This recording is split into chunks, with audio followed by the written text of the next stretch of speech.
Welcome back, everyone, to another great episode of The Human Raw. And for those of you who I have not yet been able to connect with so far in 2026, I'd love to say Happy New Year to everybody. I hope you all had an amazing holiday season and definitely kicked off the year in 2026 amazingly great with a bang. However, if you have been like me, you have been dealing with implementations, first payrolls of 2026 mixed in with just pure the normal W-2 anxiety that no one happens to see. So that is what I'd like to get into today. Full suite January PTSD that people outside of the HR and payroll space just don't know about. We typically don't always talk about this amongst ourselves. We typically talk about it, but not really vocalizing it to, abroad to others. So I like to just start by dipping into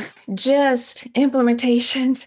So if you have done a go live for January 1st, well, full transparency, if you've done go lives for any quarter or in the middle of every quarter, kudos to you if you've done a go live in the middle of the quarter, because that's a whole nother beast. But we'll talk about just stick to January 1st go lives and what those all bring to the table, right? Because you're engulfed in implementations during the holiday season when people are taking time off and you're dealing with that. You're dealing with meetings, you're dealing with reviewing data. And then of course, when we kick off 2026, balances reset and you got to focus on W-2s. You also are probably cleaning up your implementations and prepping for your first payrolls. And if you're moving systems during an implementation, you're still operating off of the old system a little bit and then on the new system. So there's just a big blob of mess, I guess I could say. And so I wanted to talk about that specifically today on just like how I just really want to ask, I guess I should say, as that was coming to mind, how are you? And leave me some notes in the comments on how you're doing. Send me a message. Lots of you like to send me messages on the side.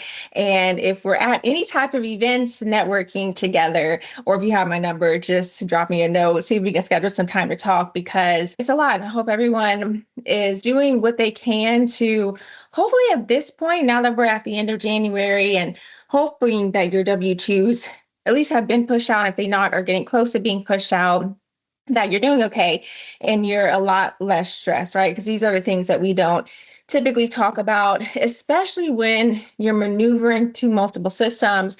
And then, as we know, it doesn't matter how many communications you send out to employees. I mean, you could communicate to them 5,000 times. They are still going to ping you and ask you a question because most of the population does not read emails or your messages in the chat and so forth. So, and lots of people don't have time to join, lots of group meetings. And so as we're trying to get through like employee trainings and so forth, it's almost like we've done our due diligence to make sure employees have the right pathway before we get on to a new system. But a lot of them are just also engulfed in their own roles that sometimes they don't recognize the importance of that until, I don't want to say until it's too late, but just until a lot later, right? So we notice that. But let's just start with implementations. And as you can tell, I am taking a big breath when it comes to that. I definitely hit a boiling point. I don't know about you guys, but I definitely hit a boiling point. And I wanted to just talk about it because I'm sure most of you who have been through an implementation or also in tandem like me have been going through an implementation, and lots of my colleagues, we've been in group chats together, colleagues across multiple states. Most of us are experiencing legitimately the same exact thing across multiple different vendors. So I know all of you have at least in some way, shape, or form probably experienced something of this nature. And if you have not, consider yourself lucky, but also prepare yourself and brace yourself for if or when your company does decide to go through an implementation and change your HCM providers, if that should be the case. So let's just first talk about when you're going through like the sales cycle, right? And I really want to just make clear that these vendors are partners, in a way, but they're not necessarily magicians. And so a lot of times when a salesperson does come to sell their services, they are just doing just that, right? And so there is a layer to where they are selling a product, and there is some up talking, right, that has to be done. And sometimes their up talking is very valid, right? But then they can't necessarily control the team that you're assigned to on the service side, right? On the implementation side and service side, right? So sometimes there could be some misunderstandings, right? Or things that are said or promised and said throughout multiple conversations in the sales process that at times could turn out to be a little bit different once you get into the system. So I also want to just say, like, I would not suggest for you as someone in an HR payroll seat to rely on your vendors 100%, right? No matter how polished they are, no matter how knowledgeable they are, because the truth of the matter is, you know your company more than anyone, and it is truly on you, right, to own your data. You as the employee of the company or consultant of the company, whatever your role is, right? It is up to you to own your specific data. So with that being said, I just wanted to communicate that there are a lot of things that could go wrong, and you can look at your partners through your vendors, your HCM vendors, as a, somewhat of a source, a tool, right, for you to use, a helping hand. But from your stance, definitely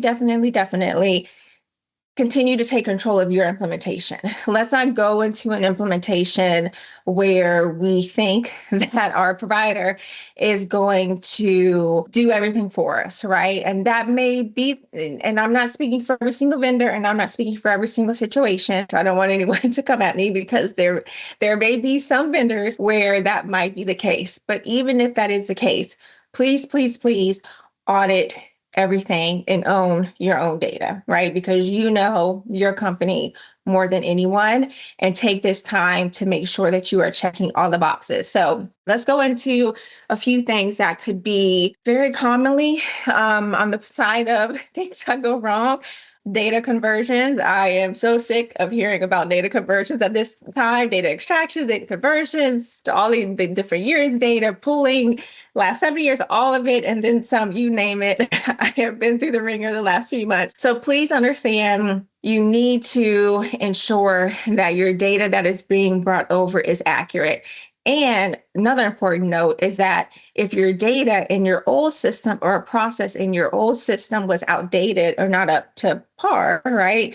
This is a time to make sure that you are properly fixing things before they get uploaded into the new system. So please, when you're going through an implementation, if you need to add people to your team, make sure that you are doing that to the best of your ability, because you don't want garbage in, garbage out. I know we've talked about that a few other times, right, during some past episodes. So that is one thing to keep in mind. Year-to-date balances are really important. So if you're starting January 1, year-to-date balances may not necessarily be a thing. But if you're doing a mid-year implementation, mid-quarter implementation, right, you definitely want to make sure all balances are loaded properly. And then the lovely 3-letter words, tax, and your ID numbers. I mean, this is just one thing that I don't think it gets overlooked. It's just one of those things where one formatting could be off, like you could need your ID number dash 3 zeros and maybe put in 2 zeros. And most vendors, I think, are pretty good at ensuring you're following the proper formatting. However, I ironically ran into a situation where one vendor was just, depositing under your FEIN, which is that good or bad? I mean, your FEIN is your FEIN.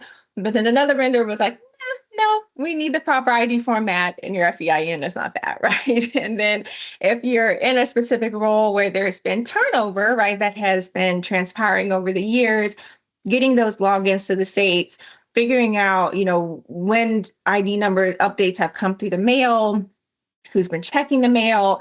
I mean, that opens up a whole nother can of worms. And tax issues can really be a whole nother project within itself if it gets to be really muddy, right? So I think from my stance of just making sure that your taxes are set up properly from federal, from state, and local. Please consider locals as important as your federal and state ID numbers, right? Just because lots of the states, as we know, also have a lot of local requirements, and you may have a few one-off employees that happen to live in a city that does require that. I mean, we could have a whole another episode series on Pennsylvania.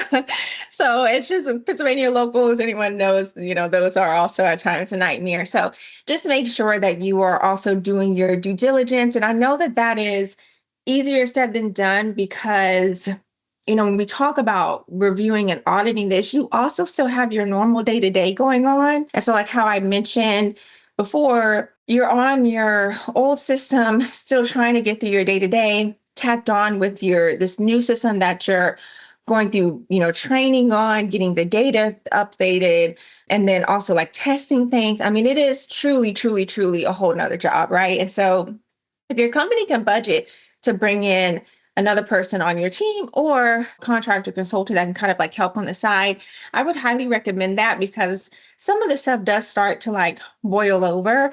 And then also having another set of eyes is always, a plus when it comes to things like that. And then, also your earnings and deductions, those types of mappings, making sure pre-tax is mapped properly, post-tax also.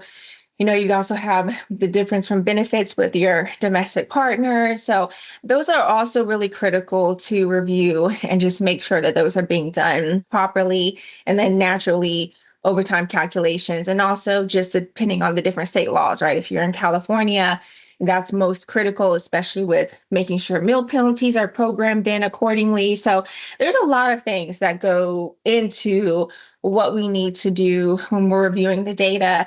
And I just want to recommend to everybody to not necessarily rely 100% on your vendors, right? That's really, really like the key takeaway point is that they do the best that they can. But at times when you think about it, you're not their only client either. You may have real life happening. Other people also have real life happening. And so I just want to make that clear that, hey, look, like if you are going to make the decision to go through an implementation, definitely map out what type of support you're going to need. And also could be beneficial to build out how much time based on your employee population that you think it will take to kind of get you through the finish line in case you need to budget for more additional support. So those are all, really, really important factors. Next up, let's talk about the emotional and human toll. Hashtag the human role. This is really what, my focus is on starting this whole podcast. We've talked about it so many times. It's just the human aspect of things, right? And there's lots of sleepless nights, especially before any normal payroll. I mean, even if you get into a redundancy flow of doing payroll, I mean, there's still like that anticipation when you go into every week of doing payroll, regardless of if you're an expert, regardless of if you've been with the company for 10, 15 years, right? It's just ensuring sometimes you just never know what could potentially go wrong, right? When payroll week comes around, or who's going to be delayed with a time card, last minute, time off requests and so forth. So those are always really stressful situations. But then when you talk about tacking on a whole new implementation, a whole new system, when you're going through just relearning a new system and then ensuring that the data is correct in the new system, right? Including like direct deposits. I forgot to mention that earlier. I mean, the whole shebang, right, is really, really important. So you start to second guess yourself, especially when stress starts taking a toll on you, you start to second guess kind of like, did you do something right? Did you check something right? I know that was happening to me over the last like 60 days. It was like, oh my gosh, like I can typically do this with my eyes closed, but did I do this? Like when I was reviewing the preview, it was like, oh, I did check this like a few weeks back, but maybe let me check it again. It's like all of a sudden you're in like this hole of like, oh my gosh, you're so exhausted. You did things right, but you still are kind of like, did I, let me check this, let me check that, right? And then you're delaying things. So I know we don't want things to fall back on as it being our fault. But sometimes it's just one of those things where we can't necessarily expect perfection, right? And I think that that is one thing where we can absolutely, with employee data and processing, we always want to be perfectionists. Like we don't ever want 1 cent to be off, right? Unless it's a rounding issue, we don't want a cent to be off of someone's pay because we all know that that's someone's livelihood, right? We don't want to have the eyes on payroll because let's be transparent here. No one is really typically paying attention to payroll as long as they're getting paid.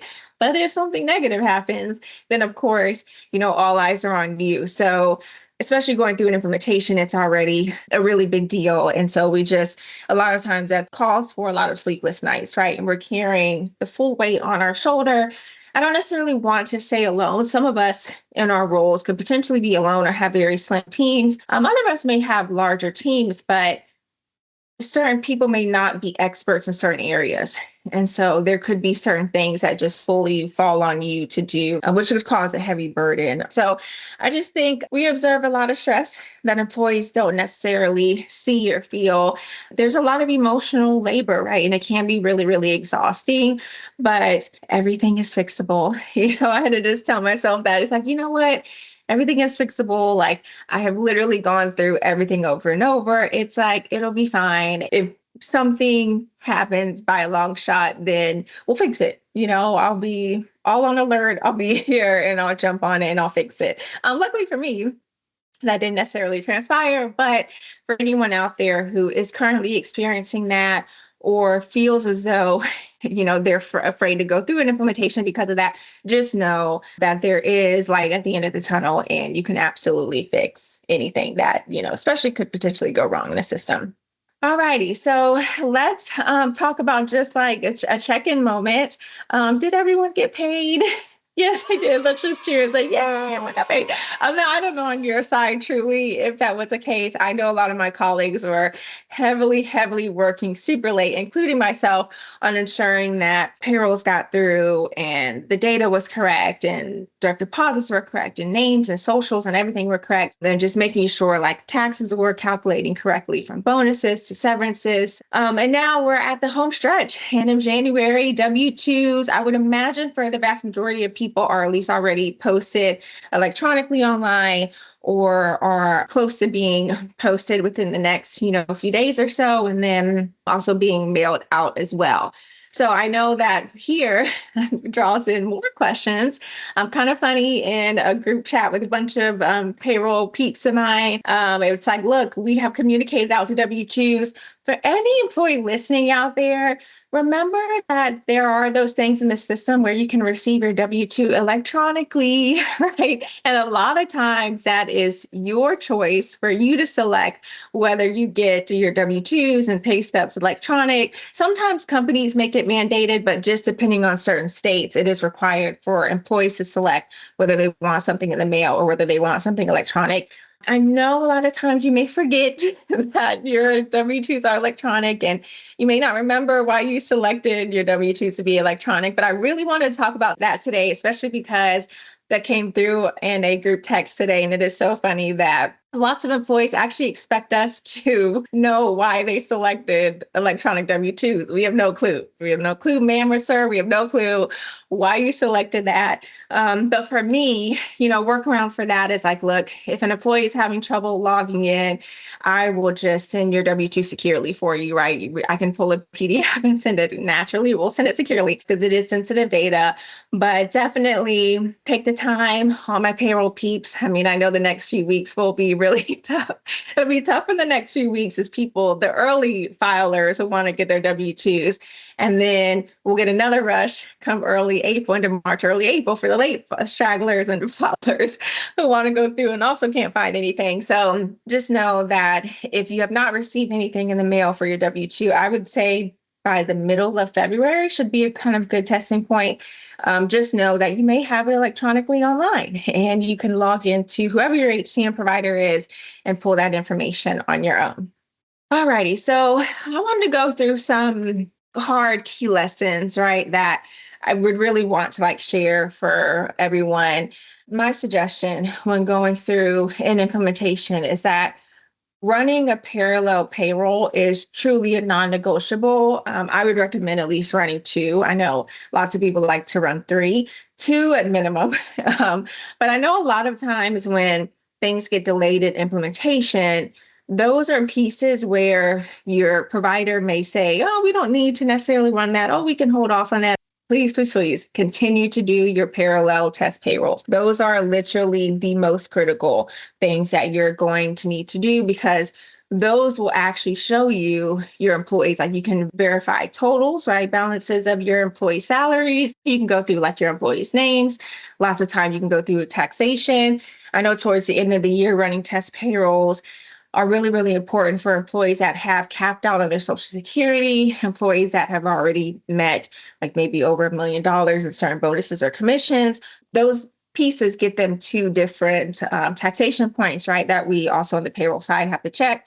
For people who are not in payroll, you probably don't know what I'm talking about. But those are really important checking points that we need to do. So making sure pre-taxes are taken out, making sure that deductions are coming out accordingly, not just your benefit deductions, but there could be other company deductions, maybe reimbursements and so forth. You may have different timelines for those to come out. So it's really, really important to just make sure you run test payrolls and have a hold on all of that. And then reconcile everything. Please, please, please never assume that things are going to be just correct, right? Just please, please, please, please, please make sure that you are reconciling everything from names, even your employees that have preferred names in the system, from social security numbers, job titles, home departments, cost numbers, the cost centers, if you have those in the system, locations, states, locals. Please make sure that when I mentioned locals earlier, please make sure your locals are loaded in.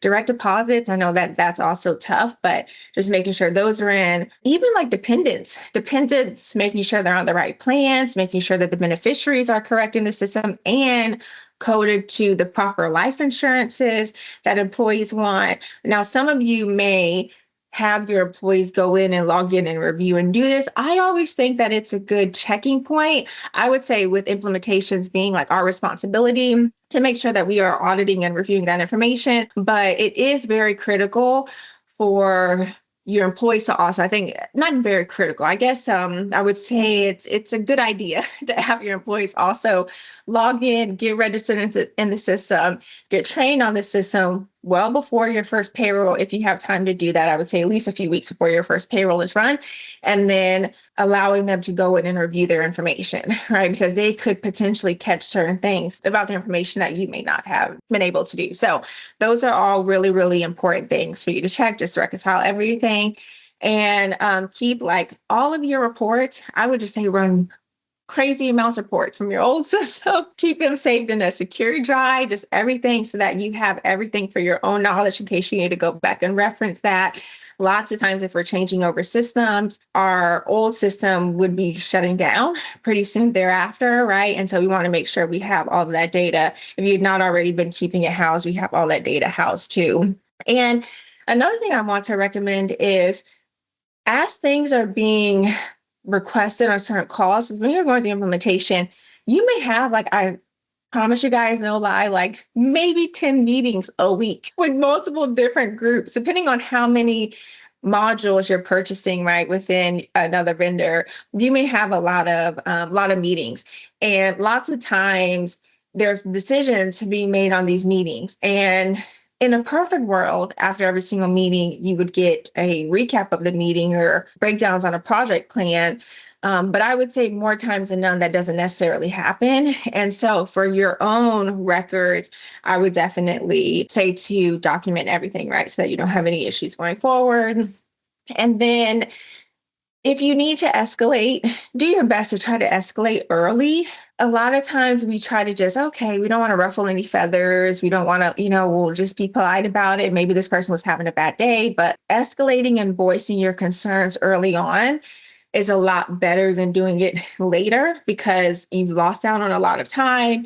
If you need to have a new person or an additional person added in for some support, it might potentially be too late, right? Just depending on what the issue is. So I would say if you really feel like you are not getting the service that you expected to get, I would definitely recommend escalating as soon as possible. And then last but not least, how it always goes, trust your gut. Trust your gut. Trust your instinct. I promise you, it typically would not steer you wrong. And if something really feels off, it probably is. Just make sure you don't ignore those feelings, right? So, as I mentioned earlier, we can't always be perfect. And that's the same for implementations, right? Implementations don't necessarily require perfection, but they do require vigilance, right? And so that's really the main key. I think when you're going into an implementation, don't expect it to be perfect, right? But you do need to be vigilant and making sure that we're like keeping on top of things. And so you have all the right to feel how you feel. You can feel tired, you can feel frustrated. You can also still be proud that you got through it and you process your first payrolls. Unless you have a monthly payroll, mostly everyone, if you're weekly, bi-weekly, semi-monthly, at this point, you have processed your payroll. And if you're a monthly payroll, you probably at this point are close to clicking the button, right? And so I just wanted to tell everybody it's okay to pat yourself on the back, got through implementation, your payrolls ran, and W-2s are here and out the door, right? So I would say that that's a win. But if any of you have any other concerns, if you want to vent, if you want to ask for my suggestions, if you just want another buddy to kind of express your concerns about, I'd love to kind of just hear, your wins during implementations, your losses potentially during implementations, during your payroll processing, and really would love to get into kind of like what you all would have done differently. It's like I'm thinking through some things. I have a lot of like thoughts and ideas around that as well. So who knows? That might be another podcast episode. Got lots of stuff going on this year in 2026, but wanted to keep this show rolling. And that is just the current experience that I'm experiencing. And I was like, you know what? I am behind on some of my podcasting postings this month, but it is for a good reason because I was making sure that hundreds of people were getting paid, right? And so making sure that the data was correct. And yeah, so I just wanted to talk about that. Let's talk about how you guys are feeling, how your implementation went, how your first payrolls of the year went. I hope they went really well. And also what's going on now with the W-2 season. I mean, within the next actually podcast that'll be posted in a few weeks, W-2s will be out the door. And so I'd love to just kind of hear of everyone's experience. So ping me if you love to talk about that and we can chat and share our stories and hopefully, make it for another good next podcast post. So, alrighty, everyone. Well, hope everyone again has had an amazing start to their new year and looking forward to seeing you all in another few weeks. Bye.